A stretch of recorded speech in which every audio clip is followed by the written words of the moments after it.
आपको आज की इस वीडियो में मैं इंट्रोड्यूस करने जा रहा हूँ अजय पाल जी सर के साथ। जैसा कि हमारा जो कैरियर से रिलेटेड सीरीज चल रही है, जिसके अंदर हम डिफरेंट कैरियर ऑप्शन वालों से कांटेक्ट करके और आपको कैरियर गाइडेंस प्रोवाइड करने की कोशिश कर रहे हैं।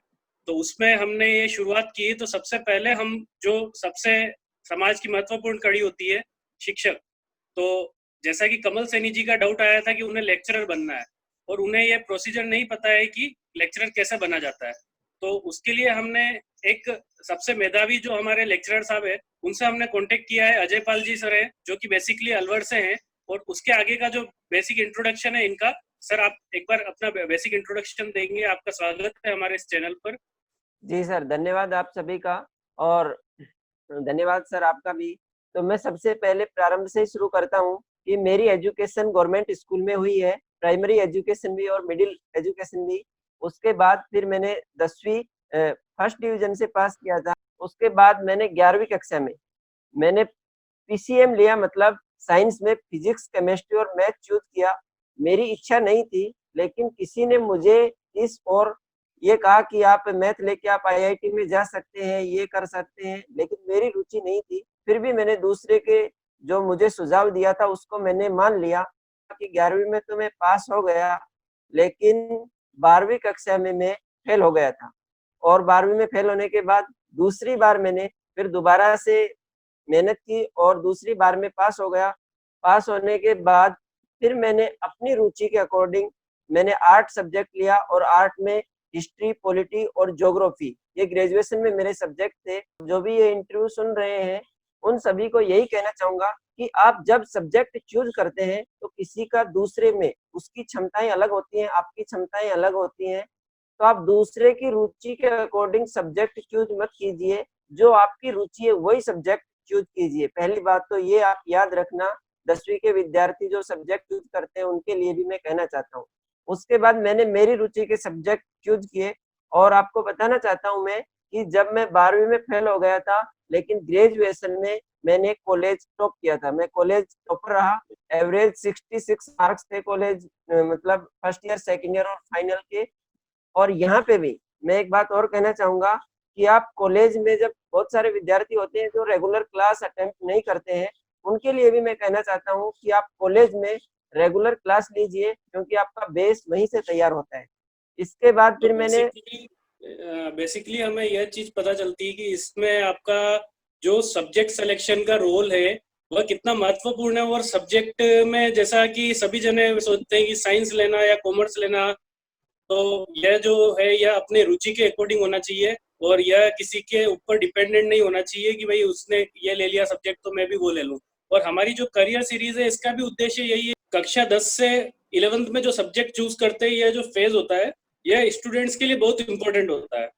और जैसा कि सर ने बताया कि गलत सब्जेक्ट इन्होंने एक बार पहले सेलेक्ट कर लिया था, लेकिन क्योंकि वो किसी और के कहने से इन्होंने सेलेक्ट किया था, लेकिन बाद में इन्होंने अपनी रुचि के अनुसार अपना करियर डेवलप किया है।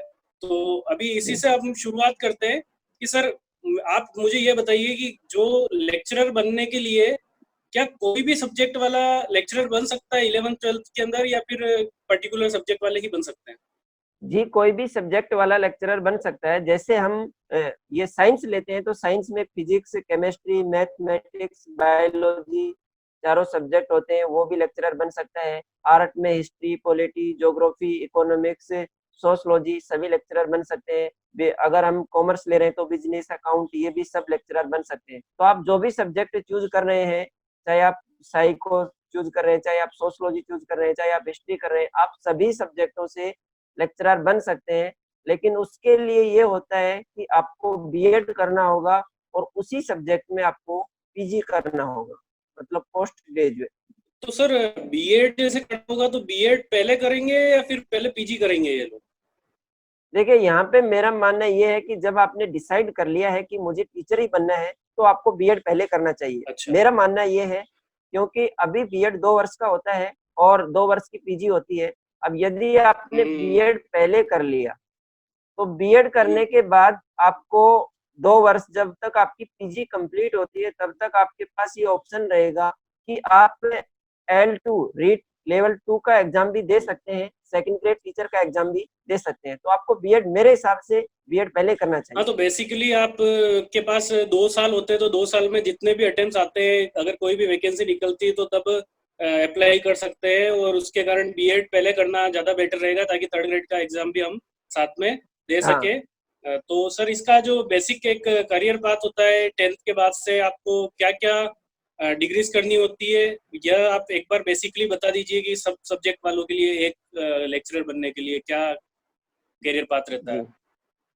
देखिए, हम पहले तो ग्रेजुएशन कंप्लीट हो जाती है, ग्रेजुएशन का मतलब बीएससी, बीकॉम या बीए, उसके बाद हम बीएड कर लेते हैं, और बीएड के हाँ। बाद किसी भी सब्जेक्ट में पोस्ट ग्रेजुएट, चाहे आप हिस्ट्री है, अच्छा। पॉलिटी है, ज्योग्राफी है, जो भी आप सब्जेक्ट से आप लेक्चरर बनना चाहते हैं, और वो सब्जेक्ट हम्म। आपको ग्रेजुएशन में भी होना चाहिए।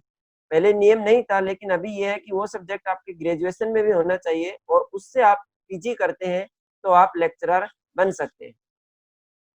तो सर, जैसे इसमें लेक्चरर बनने के लिए क्या एग्जाम पैटर्न क्या रहता है, मतलब पहले रीट का एग्जाम वगैरह कैसे क्या होता है इसमें। देखिए, लेक्चरर में रीट का एग्जाम नहीं होता है, लेक्चरर के लिए सीधी भर्ती अच्छा। निकलती है। और वो भर्ती कैसे हम्म। होती है, आरपीएससी के माध्यम से विज्ञापन जारी किया जाता है। जैसे अभी हम्म। 5000 की भर्ती अंडर प्रोसेस में है, तो वो अच्छा आरपीएससी अच्छा। विज्ञापन जारी करती है। उसके बाद हम फॉर्म भरते हैं। अब उसके लिए जो हम्म। योग्यता है, पात्रता है, वो ये है कि आप बीएड प्लस किसी भी सब्जेक्ट में पीजी होने चाहिए, और हम्म। ये उसकी पात्रता है। हम फॉर्म भर देते हैं। फॉर्म भरने के बाद आरपीएससी द्वारा एग्जाम शेड्यूल तय किया जाता है, और उसके बाद तय समय पर एग्जाम होता है। एग्जाम में 2 पेपर होते हैं। एक फर्स्ट पेपर होता है जो सभी के लिए कॉमन होता है। उस पेपर हम्म। में जीके आता है, reasoning, math, science, current affair, ये सभी आता है। और एक सेकंड पेपर होता है जिसमें साइको और उसका जो सब्जेक्ट है वो सब्जेक्ट आता है। तो 2 पेपर होते हैं, और उन 2 पेपरों के बाद आरपीएससी रिजल्ट जारी करती है, और आप अगर उसमें जितनी तो पोस्ट है प्री उसमें मेंस आपका अलग नहीं नाम होता आ था रहा सर है। इसके अंदर, प्री जी, प्री और मेंस अलग नहीं होता है क्या। नहीं, प्री मेंस नहीं होता है, और पहले इंटरव्यू अच्छा होता था, आजकल इंटरव्यू भी नहीं होता है, अच्छा, केवल इंटरव्यू भी नहीं एग्जाम होता है। जी। होता। तो आपको केवल एक सिंगल एग्जाम होगा जिसके अंदर नोटिफिकेशन आएगा, उसके बाद आपको उस एग्जाम के अंदर 2 तरह के पेपर होंगे, और जिसमें सर ने बताया उस तरह से उसका जो डिवीजन होता है उसके अंदर। तो इस तरह से एक इस पाथ पे, करियर पाथ पे आ सकते हैं। तो अब बेसिकली सर, स्टूडेंट्स ये जानना चाहेंगे कि अगर कोई लेक्चरर बनता है गवर्नमेंट का, तो उसको जी। स्टार्टिंग सैलरी क्या मिलती है, क्योंकि सैलरी सबसे इम्पोर्टेंट होती है सबके लिए। तो क्या जी। सैलरी मिलती है स्टार्टिंग।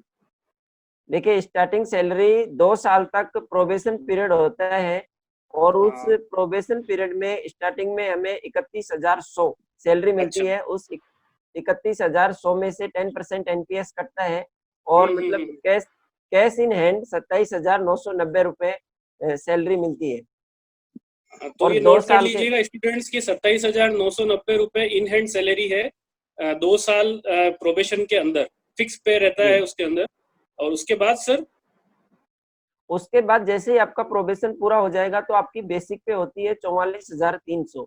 एक लेक्चरर अच्छा। को L12 और हम्म बेसिक पे 44,300 पे फिक्स किया जाता है।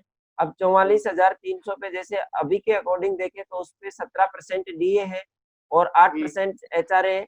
तो अबाउट हम्म 55,56,56,000 के लगभग ग्रोस सैलरी हो जाती है, और उसमें से हम्म। 10% एनपीएस और एसआई कटने के बाद कैश इन तो हैंड 48-50,000 रुपए मिलती है। अच्छा ठीक है, तो अब आप देख सकते हैं बेसिकली आपको एक सैलरी का आइडिया लग गया है। उसके बाद हम अगर बात करें सर, तो अभी ये जो लॉकडाउन चल रहा है, कोरोना का पीरियड जी। चल रहा है, इसमें काफी सारे जनों की जॉब भी गई है। तो कहीं किसी की जॉब पे क्या इफेक्ट पड़ा, किसी पे क्या इफेक्ट पड़ा, तो इस फील्ड के अंदर लेक्चरशिप पे क्या इफेक्ट पड़ा है सर। देखिए, मैं तो नहीं मानता हूँ कि इफेक्ट पड़ा होगा, क्योंकि लॉकडाउन से ये जरूर हो सकता है कि जो भर्ती अभी सितंबर में, अक्टूबर में आने वाली थी, वो 2-3 महीने हम्म। बाद में आए।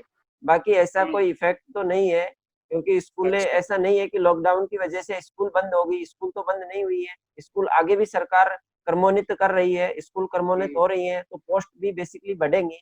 और अभी हम्म भी गवर्नमेंट ने घोषणा कर रखी है कि 5,000 की जो भर्ती अंडर प्रोसेस है, वो पूरी होने के हम्म। बाद सितंबर में, पहले गवर्नमेंट ने घोषणा की थी कि सितंबर में नई भर्ती करवाएंगे, 3,000 पोस्ट लेक्चरर की आने वाली है। अब हो सकता है हम्म वो 1-2 महीने आगे चली जाए। बाकी ये हम्म। 3,000 की भर्ती जो प्रस्तावित है, ये जरूर होने वाली है।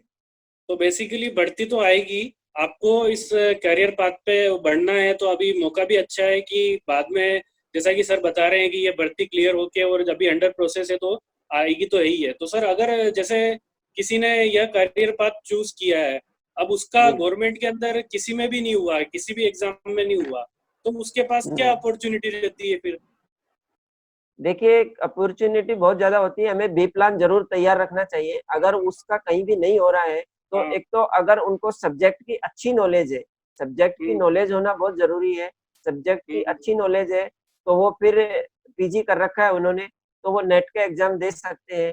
नेट में अगर उनका सिलेक्शन हो जाता है, जेआरएफ हो जाता है, तो जेआरएफ करने के बाद वो रिसर्च हम्म। में एडमिशन ले सकते हैं, पीएचडी में एडमिशन होता है। और पीएचडी में एडमिशन होने के बाद उनको स्कॉलरशिप मिलती है, अबाउट 35,000 के लगभग स्कॉलरशिप मिलती है। पीएचडी अच्छा। कंप्लीट हो जाती है तो उनके साथ साथ फर्स्ट ग्रेड के साथ साथ एक और वो एक पात्रता और उनके पास ऐड हो जाती है कि असिस्टेंट प्रोफेसर का एग्जाम भी दे सकते हैं नेट करने के बाद।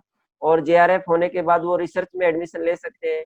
इसके अलावा हाँ नहीं सब्जेक्ट की सर, अच्छी जैसे नॉलेज है। अगर कोई ऐसा है जो चाहता है कि मैं मतलब अब जो भी करना है और जी। मेरे पास क्वालिफिकेशन इतनी है, तो उन्हें जी। किन सेक्टर में जॉब मिल सकती है और उसमें कैसा क्या रहता है, कैसा कुछ बताइएगा सर। जैसे अब उनको जॉब करना है तो जॉब के लिए आप प्राइवेट सेक्टर में जाइए। प्राइवेट सेक्टर में कोचिंग में भी पढ़ा सकते हैं आप, क्योंकि कोचिंग में हम्म। एक एक घंटे के आपको 1,000 रुपए देते हैं अगर आपके अंदर टैलेंट है तो। देखिए, टैलेंट अगर टैलेंट है तो आपको 1,000 रुपए एक एक लेसन के देते हैं 1 घंटे के लिए। तो आप वहां भी हम्म। कर सकते हैं, आप प्राइवेट कॉलेज में भी पढ़ा सकते हैं, आप प्राइवेट स्कूल में भी पढ़ा सकते हैं। कुल जी। मिला के आपको सीरियसली अगर जो ये करता है, इस पूरे करियर पाथ को फॉलो करता है, उसको आगे जॉब से रिलेटेड कोई समस्या नहीं आने वाली है। वो चाहे तो खुद की कोचिंग भी शुरू कर सकता है, अपना खुद का सेटअप भी कर सकता है। तो उसके पास अपॉर्चुनिटीज तो बहुत सारी है, और अगर वह गवर्नमेंट में सेलेक्ट होता है तो भी उसके लिए काफी बेस्ट है कि गवर्नमेंट जॉब उसको मिल सकती है। और इसके अंदर बेसिकली सर आप ये बताइएगा कि इस एग्जाम के साथ साथ कौन कौन से और एग्जाम अदर दे सकते हैं, जैसे आरएएस आईएएस, या कैसे एग्जाम्स हैं जिनका सिलेबस इससे मैच करता है तो हम वो एग्जाम्स दे सकते हैं साथ में? देखिए, जैसे अपन हिस्ट्री का ही एग्जाम्पल ले, क्योंकि मैं हिस्ट्री से हूँ। हम्म। तो चाहे पटवारी का एग्जाम हो, पुलिस का एग्जाम हो, रीट का एग्जाम हो, सभी एग्जाम में हिस्ट्री आती है। तो जो भी आपका सब्जेक्ट है वो बेसिक सब्जेक्ट लगभग लगभग सभी एग्जाम में आता है। इसके अलावा कोई सभी एग्जाम दे सकते हैं हम, रीट का, पटवारी का, या आरएएस का, आईएएस का, उनमें ये सब आता है। इसके अलावा भी और भी राजस्थान में जैसे ये आरएएस का एग्जाम है, आरएएस के एग्जाम में अपन लेक्चरर बन गए, बनने के बाद भी अपने पास अवसर रहता है कि हम आरएस का भी दे सकते हैं, आईएएस अच्छा। का भी दे सकते हैं, असिस्टेंट प्रोफेसर का भी दे सकते हैं। तो जी। कुल मिलाकर जिसने ये करियर पाथ चूज किया उसके लिए एग्जाम्स भी बहुत सारे हैं, जॉब्स भी बहुत सारी है, और अगर गवर्नमेंट में सिलेक्शन नहीं होता उसके अलावा भी अपॉर्चुनिटीज बहुत सारी है, लेकिन पूरा करियर पाथ जो है वह आपने बताया उस तरह से उनको तय करना होगा। सर, एक कार्ल मार्क्स हुए, उनका एक कथन मुझे याद आ रहा है और हाँ मैं सर। आप सबके साथ शेयर करना चाहता हूँ हाँ कि सर। उन्होंने मजदूरों के बारे में कहा था कि हम्म। दुनिया के मजदूरों एक हो जाओ, हमारे पास खोने के लिए कुछ नहीं है और पाने के लिए पूरा जहान पड़ा है। तो हमारे पास खोने के लिए कुछ नहीं है और पाने के लिए पूरा जहान है। तो हाँ। हम कहीं पे भी ये ऐसी बात नहीं है कि हम सक्सेस नहीं होंगे, क्योंकि सफल वो व्यक्ति नहीं होता है जो कोशिश करना छोड़ देता है, और जो व्यक्ति कोशिश करना करता रहता है। नेपोलियन बोनापार्ट फ्रांस के शासक हुए और नेपोलियन बोनापार्ट ने कहा था कि दुनिया में कोई काम असंभव नहीं है, everything is possible but some difficult. थोड़ा कठिन हो हम्म। सकता है लेकिन मुश्किल कुछ भी नहीं है। तो जो अच्छा। आप कह रहे हैं कि उनके लिए दूसरी फील्ड क्या होंगी, तो ऐसा सोचना ही नहीं है हमें कि हमने तो जो लक्ष्य बना लिया है उसी के ऊपर हमें कार्रवाई करनी है, वही हमारा ध्यान होना चाहिए और उसी लक्ष्य के सपने देखने हैं, और वो जरूर हमें मिल जाएगा अगर हम अच्छे से पॉजिटिव थिंकिंग और पॉजिटिव एफर्ट और पॉजिटिव एक्शन के साथ यदि हम कार्य करेंगे तो हमारे सक्सेस होने की संभावना उसी लक्ष्य में बढ़ जाएगी। अच्छा, तो सर जो इस फील्ड की तैयारी कर रहे हैं या फिर इस फील्ड के लिए हैं, उनके लिए आप एक वन वर्ड में या फिर वन लाइन में आप क्या उनके लिए संदेश देना चाहेंगे? उनके लिए मैं यही संदेश देना चाहूंगा कि अपना नजरिया पॉजिटिव रखिए, क्योंकि दुनिया में सक्सेस होने वाले में 85% योगदान, एक यूनिवर्सिटी का रिसर्च बता रहा हूँ, 85% योगदान नजरिए का होता है और 15% योगदान तथ्यों का और आंकड़ों का होता है। और उसी ओर पूरी दुनिया उसी ओर लगी हुई है। उस 15% में कोचिंग भी है, सारे इंस्टीट्यूट है, कॉलेज भी है, केवल 15% ज्ञान दे रहे हैं, बाकी 85% मतलब योगदान अपने नजरिए का होता है। तो नजरिया पॉजिटिव रखिए, जरूर सक्सेस होंगे। अच्छा अच्छा, तो बहुत, तो सर को मैं सबको बताना चाहूंगा कि सर अपने जो लेक्चर्स हैं वह यूट्यूब जी के ऊपर भी देते हैं। सर का यूट्यूब चैनल है और उसको मैं इस वीडियो के डिस्क्रिप्शन में भी सर के चैनल का लिंक दे दूंगा। तो सर बेसिकली आप ये बताना चाहेंगे कि आपने उस यूट्यूब चैनल पे किन किन कक्षाओं और किन किन सब्जेक्ट्स को पढ़ाने का आपने सोचा है उस पे? देखिए, मैंने ये लॉकडाउन हुआ तो वर्क एट होम के तहत मैंने 10वीं का एग्जाम नहीं हुआ था और मैं 10वीं कक्षा में एसएसटी पढ़ाता था। तो मैंने अभी तक 21-22 वीडियो एसएसटी के बना के उस पे अपलोड किए हैं और चैनल का नाम है अच्छा अजयपाल यादव लेक्चरर। और आगे आने वाले समय में मेरा यही उद्देश्य था कि मैं रीट के और ये पटवारी पुलिस जो भी एग्जाम होते हैं उनमें हिस्ट्री वाले पार्ट के लिए मैं ऐसे एक मतलब मैटर उपलब्ध करवाऊं जो प्रमाणिक हो और जो तैयारी कर रहे हैं प्रतियोगी परीक्षाओं की उनको और कहीं नहीं जाना पड़े। ये मेरा आने वाले समय में उद्देश्य है। मैं ये अंत में बस एक 4 लाइन बोल के अपनी बात समाप्त करेंगे। मैं ये कह इस रहा था कि यूं ही नहीं मिलती राही को मंजिल, यूं ही नहीं मिलती राही को मंजिल, एक जुनून सा दिल में जगाना होता है। मैंने पूछा चिड़िया से, मैंने पूछा चिड़िया से, मैंने कैसे बनाया आशियाना, बोली भरनी पड़ती है उड़ान बार बार, तिनका तिनका उठाना पड़ता है। तो लगातार वाह, अपनी कोशिश जारी रखिए और जरूर हम ऐसी अपेक्षा करते हैं कि आप जरूर सक्सेस होंगे। और जब आप वीडियो के नीचे कमेंट करेंगे तो हमें बहुत अच्छा लगेगा कि आप हाँ, तो सक्सेस सर हो गए के हमारे चैनल वीडियो पे को भी आप देख के। जाइए, सर के चैनल पे भी सर को फॉलो कीजिएगा और सर के जो लेक्चर्स हैं वो अगर आप इस फील्ड से रिलेटेड हैं या फिर जो 10th क्लास के स्टूडेंट्स के तो सबके इम्पोर्टेंट है ही है। तो आप सबको सर की जो मार्गदर्शन है, उचित मार्गदर्शन की आपको काफी अगर जहाँ पे भी जरूरत है तो सर उसके लिए अवेलेबल है। सर का चैनल भी है, मेरा चैनल भी है। तो आप इस वीडियो के नीचे आप कमेंट कीजिएगा और अगर आप किसी और फील्ड में भी रुचि रखते हैं तो भी आप इस फील्ड वीडियो के नीचे कमेंट कीजिएगा, आप अपना फील्ड बताइएगा। मैं आपका उस फील्ड एक्सपर्ट्स के साथ जो मैं अपना इंटरव्यू करूंगा उसमें आपके क्वेश्चंस पुट अप करूंगा। जैसे कि आज का जो क्वेश्चन था लेक्चरर बनने का, तो बेसिकली कमलजीत सैनी का एक यह क्वेश्चन था कि उनको कैसे जी कैरियर पाते उनको नहीं पता है और उनको कैसे वो कर सकते हैं। तो मैंने सोचा कि सर से इस चीज पे मार्गदर्शन लिया जाए। तो उम्मीद करता हूँ आपको यह जो मार्गदर्शन है वो पसंद आया होगा। और सर आपका भी बहुत बहुत धन्यवाद हमारे इस चैनल पर आने के लिए और हमारे उचित जो मार्गदर्शन प्रदान करने के लिए। आपका जो मार्गदर्शन है वह हमारे लिए काफी हेल्पफुल रहा है सर। और आगे भी अगर हमें कोई भी और ज्यादा अच्छे क्वेश्चंस मिलते हैं, स्टूडेंट्स के मन में ज्यादा डाउट्स होते हैं, तो हम एक और कॉल आपके साथ इस तरह से शेड्यूल करेंगे सर। जी जी सर, तो धन्यवाद धन्यवाद आपका सर। सर। बहुत बहुत धन्यवाद सर आपका।